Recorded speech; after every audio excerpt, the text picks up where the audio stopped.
சூ சூ சூ டு கெட் குட் பூ அப்படின்னு சொல்றாங்க. அப்ப என்ன அர்த்தம்? நல்லா மென்னு சாப்பிட்டாலே உங்களுக்கு வந்து ஆரோக்கியமான ஒரு மலம் வந்து வெளிப்படும் அப்படின்னு சொல்றாங்க. அப்படின்னா என்ன அர்த்தம்னா, நீங்க உண்ணக்கூடிய உணவை 52 முறை நல்லா மென்னு சாப்பிட்டீங்க அப்படின்னு சொன்னாலே, ஒவ்வொரு வாய் உணவையும் 52 முறை மென்னு சாப்பிடணும்.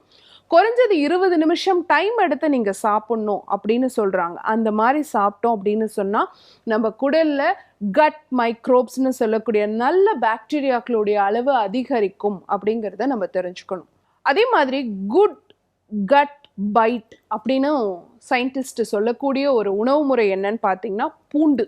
ஸோ பூண்டுக்கு வந்து என்ன தன்மை இருக்குன்னா, நல்ல பாக்டீரியாக்களை அதிகரிக்கக்கூடிய தன்மையும் உண்டு, கெட்ட பாக்டீரியாக்களை அழிக்கக்கூடிய தன்மையுடையதாகவும் இருக்கு. அப்போ அந்த பூண்டை வந்து நீங்க பூண்டு பால் மாதிரி வேக வச்சு சாப்பிடலாம், இல்லை பூண்டை வந்து வேக வச்சு ஆவியில் வச்சு ஸ்டஃபிங் மாதிரியும் வச்சு சாப்பிடலாம். 100 ml நல்லெண்ணெயில் ஒரு 10 பல்லு பூண்டை போட்டு நல்லா செகக்க காய்ச்சிட்டு செவந்த பிறகு அதை எடுத்து ஒரு பாட்டிலில் ஸ்டோர் பண்ணிட்டு டெய்லி 2 பல்லு சாப்பிட்டுட்டு கொஞ்சமாக எண்ணெயை விட்டு சாதத்தில் போட்டு பெரட்டி சாப்பிடலாம்.